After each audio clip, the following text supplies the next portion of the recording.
Hello everyone and welcome back to my vlog. आज आहे आपल्या केरळ ट्रिपचा डे 2. आज आम्ही मुन्नारमध्ये स्टे केला होता, त्यामुळे सकाळी उठल्या उठल्या बाहेरचा व्ह्यू बघूनच दिवसाची सुरुवात एकदम सुंदर झाली आणि मग ब्रेकफास्ट करून आम्ही निघालो मुन्नार साईट सीइंगसाठी. तर सकाळी सकाळी बाहेर पडल्यावर लोकल मार्केट आणि आजूबाजूचा व्ह्यू बघून सगळ्यांचाच एक्साइटमेंट लेवल एकदम हाय होती. केरळ म्हटलं की हिरवेगार डोंगर, सगळीकडे पसरलेली टी गार्डन्स तर आहेच आणि मुन्नार तर टी प्लांटेशनसाठी प्रसिद्ध आहे. साधारण 1600 मीटर उंचीवर असलेलं मुन्नार आणि हे एंडलेस टी कवर्ड हिल्स म्हणजे लिटरली प्रत्येक ठिकाण फोटोशूट पॉईंट. आणि आजचा दिवस तर फोटोज आणि व्हिडिओसाठीच होता, म्हणून जिथे चांगला व्ह्यू दिसेल तिथे थांबायचं, फोटोज काढायचे, व्हिडिओ करायचे, असा प्रॉपर फोटो सेशनचा प्लॅन आम्ही केला होता.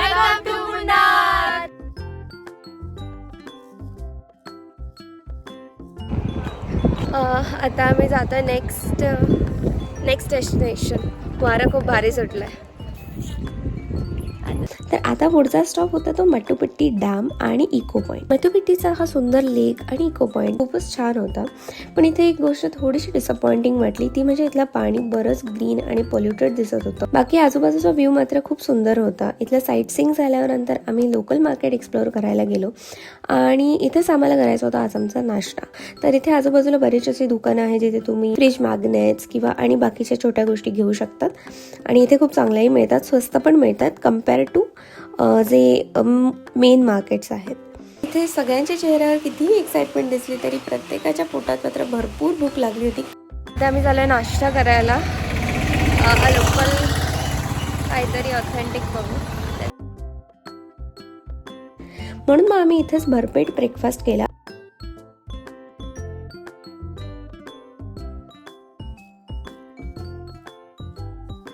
तर आम्हाला इथे इडली सांबार तर मिळालंच, पण इथे 4 वेगवेगळ्या प्रकारच्या चटणी आम्ही ट्राय केले. पोटभर खाऊन झाला आणि आमचा नेक्स्ट डेस्टिनेशन होतं टी फॅक्टरी.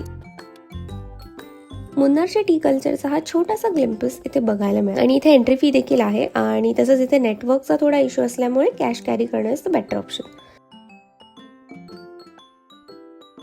चहाच्या पानांपासनं प्रोसेसिंग कशी होते, ती पूर्ण आपल्याकडे चहा बनवून कसा येतो, ही पूर्ण प्रोसेस बद्दल आम्हाला तिथे माहिती मिळाली. आणि मेन म्हणजे क्लेनलीनेस किती मेंटेन केला जात होता तिथे, हे देखील बघायला मिळालं. आत व्हिडिओ शूटिंग अलाउड नाहीये, त्यामुळे आम्ही फोटोज घेतले. व्हिजिट झाल्यानंतर फॅक्टरीच्या बाहेरच तुम्हाला वेगवेगळ्या फ्लेवर्सची टीची टेस्टिंग करता येते. So obviously we tested different types of tea आणि त्यानंतरच आम्ही वेगवेगळ्या चहा पावडरची खरेदी केली होती. तर इथे बाजूलाच त्यांचा मोठा आउटलेट आहे, त्यामुळे आवडलेली टी फ्लेवर्स घेऊन आम्ही निघालो. आणि त्यानंतर आमचा नेक्स्ट स्टॉप होता तो रोज गार्डन. इथे वेगवेगळ्या व्हरायटीजचे रोजेस आणि त्यांची लागवड कशी केली जाते याबद्दलची माहिती.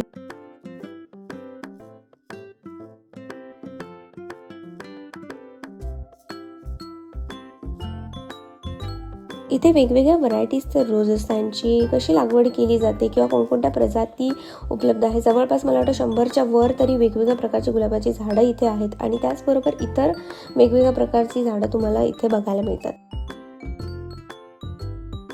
आणि ऑनेस्टली इथे मुन्नारमध्ये एक गोष्ट जाणवली, इथे डेस्टिनेशनपेक्षा काइंड ऑफ आम्ही जे एका ठिकाणावर गेलो त्यापेक्षा इथले रस्ते, इथला प्रत्येक टर्न, इथले म्हणजे प्रत्येक वळणांवरचे जे व्ह्यूज आहेत फोटोशूटसाठीच बनलेलं आहे. असं वाटतं की तुम्ही तिथे शांत उभे राहा, रिलॅक्स, मस्त स्ट्रेस फ्री होऊन जाल.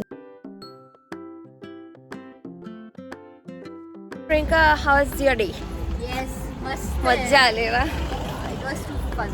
आता आम्ही फोटो काढलेत परत एकदा दुसऱ्या पॉइंटवर आणि अजून एकदा फोटो काढायला चालू आणि इथे बाजूला बरेच शॉपिंगच्या गोष्टी आहेत, बट वी हॅव टू थोडा आता विचार करावा लागेल. बरीच खरेदी झालेली आहे.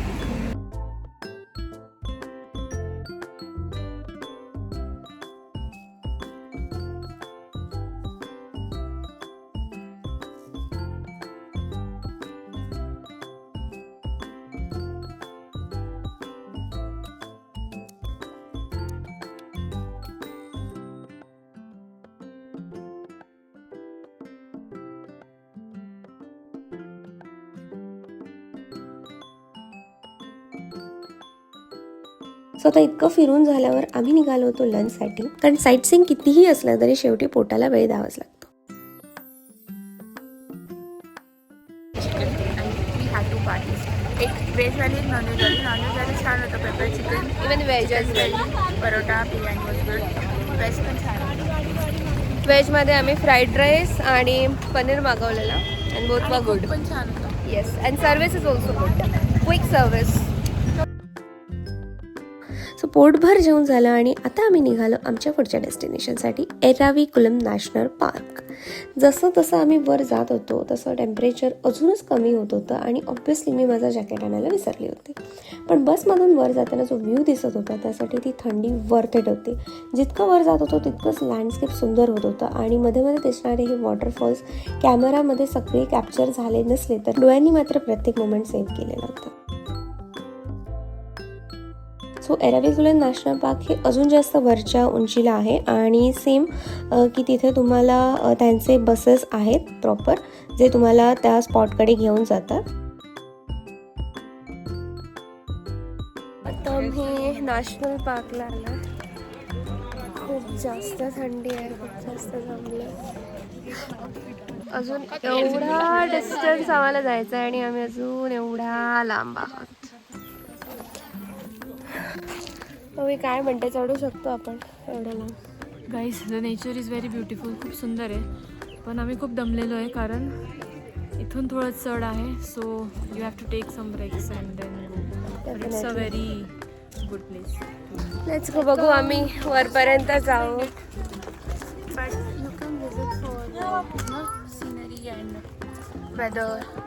You should not visit for animals. खूप दमलं पण द व्ह्यू इज लाईक खूप छान व्ह्यू आहे. तुम्ही येऊ शकता नक्कीच. थंडी खूप असते आणि अनफॉर्च्युनेटली मी जॅकेट आणायचं असेल तर प्लीज कॅरी युअर स्वेटर्स. करणार आहोत का पूर्ण ट्रेक की इथेच बंद पडणार? Not interested because it's rainy. Okay, चला. छान असा वेव आणि आपल्याला ट्रेक इथेच कम्प्लीट होतं. आपण जाऊ रूमवर किंवा चॉकलेट फॅक्टरी, बघू काय होतं ते. ही आज मुन्नारमधली ही सगळ्यात लास्ट जागा होती आपली विजिट करण्याची. सो या बाय. आजचा दिवस इथे संपलेला आहे. आता आम्ही जाऊ हॉटेलला. ओके, इथं नाही जायचं. चला लेट्स गो, बाय. सो दिवसभर फिरून झालं तरी चॉकलेटसाठी एनर्जी समहाव अवेलेबल होती. त्यामुळे आम्ही आलो इथे चॉकलेट फॅक्टरी इथे, क्योंकि चॉकलेटचे फ्लेवर्स ट्राय केले आणि शॉपिंग केली. सो खरेदी करून झाल्यानंतर finally it's time for dinner. आज भरपूर फिरून भरपूर खाल्लं होतं. सो आज दिवसभर भरपूर फिरलो होतो आणि त्यामुळे भरपूर पोटभर जेवण केलं होतं दुपारी आणि अगदी सकाळी नाश्त्यापासनं. तर रात्री आम्ही अगदी सिम्पल आणि लाईट प्युअर व्हेज डिनर करायचं ठरवलं. डिनर करून शेवटी आम्ही परत आलो आमच्या स्टेवर आणि अशा प्रकारे आमचा केरळ ट्रिप डे 2 संपला. So that's it for today's vlog guys. So जर तुम्हाला हा व्लॉग आवडला असेल तर व्हिडिओला लाईक, कमेंट, शेअर आणि सबस्क्राईब करायला विसरू नका. See you in the next vlog. Bye.